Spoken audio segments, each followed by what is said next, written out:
चेतना को प्रशिक्षित करने के लिए मनोविज्ञान शास्त्र में 4 स्तर बताए गए हैं। इनमें प्रथम है शिक्षण। स्कूल के बच्चों को इसी स्तर पर पढ़ाया जाता है। उन्हें तरह तरह की जानकारियां दी जाती हैं।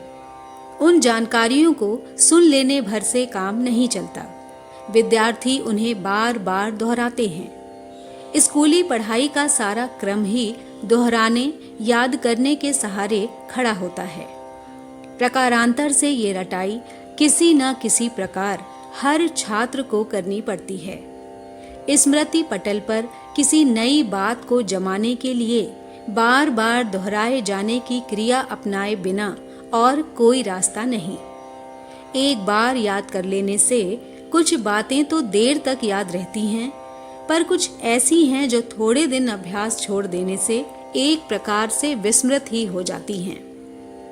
शिक्षण में पुनरावृत्ति का आश्रय लिया जाना आवश्यक है।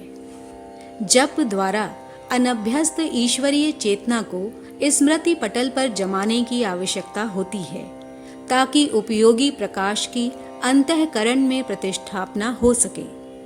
कुएं की जगत में लगे पत्थर पर रस्सी की रगड़ बहुत समय तक पड़ते रहने से उसमें निशान बन जाते हैं। हमारी मनोभूमि भी पत्थर की भांति कठोर होती है। एक बार कहने से बात समझ में तो आ जाती है, पर उसे स्वभाव की, अभ्यास की भूमिका तक उतारने के लिए बहुत समय तक दोहराए जाने की आवश्यकता पड़ती है। पत्थर पर रस्सी की रगड़ से निशान पड़ने की भांति ही हमारी कठोर मनोभूमि पर भगवत संस्कारों का गहराई तक जम सकना संभव है। शिक्षण का दूसरा स्तर है रिटेंशन, अर्थात प्रस्तुत जानकारी को स्वभाव का अंग बना लेना। तीसरा स्तर है रिकॉल, अर्थात भूतकाल की किन्हीं विस्मृत स्थितियों को कुरेद बीनकर फिर से सजीव कर लेना। और चौथा है रिकॉग्निशन, अर्थात मान्यता प्रदान कर देना। निष्ठा, आस्था, श्रद्धा एवं विश्वास में परिणत कर देना। उपासना में इन्हीं सब प्रयोजनों को पूरा करना पड़ता है। भगवान की समीपता अनुभव कराने वाली प्रतीक पूजा रिटेंशन है। ईश्वर के साथ आत्मा के अति प्राचीन संबंधों को भूल जाने के कारण ही जीवन में भटकाव होता है। पतंग उड़ाने वाले के हाथ से जब डोरी छूट जाती है, तभी पतंग इधर उधर छितराती फिरती है। बाजीगर की उंगलियों से बंधे कठपुतली के संबंध सूत्र टूट जाएं, तो फिर वे लकड़ी के टुकड़े नाच किस प्रकार दिखा सकेंगे। ईश्वर और जीव का संबंध सनातन है, पर वह माया में अत्यधिक प्रवृत्ति के कारण एक प्रकार से टूट ही गया है। इसे फिर से जोड़ने की प्रक्रिया रिकॉल है। जप द्वारा यह उद्देश्य भी पूर्ण होता है। चौथा स्तर है रिकॉग्निशन।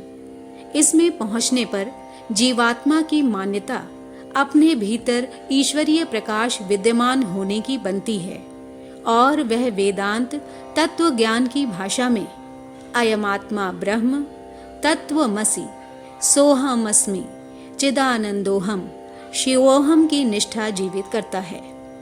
यह शब्दोच्चार नहीं, वरन मान्यता का स्तर है, जिसमें पहुंचे हुए मनुष्य का गुण, कर्म, स्वभाव, दृष्टिकोण एवं क्रियाकलाप ईश्वर जैसे स्तर का बन जाता है, और उसकी स्थिति महात्मा, देवात्मा एवं परमात्मा जैसी देखी और अनुभव की जा सकती है।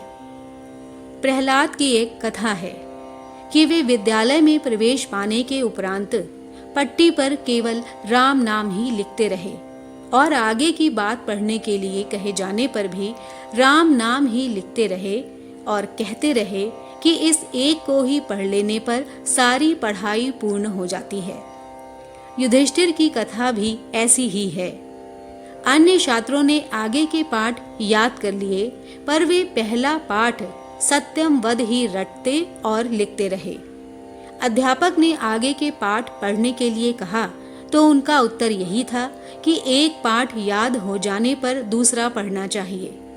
उनका तात्पर्य ये था कि सत्य के प्रति अगाध निष्ठा और व्यवहार में उतारने की परिपक्वता उत्पन्न हो जाने तक उसी क्षेत्र में अपने चिंतन को जोते रहना चाहिए। नाम जप में होने वाली पुनरावृत्ति के पीछे युधिष्ठिर और प्रहलाद द्वारा अपनाई गई प्रक्रिया का संकेत है।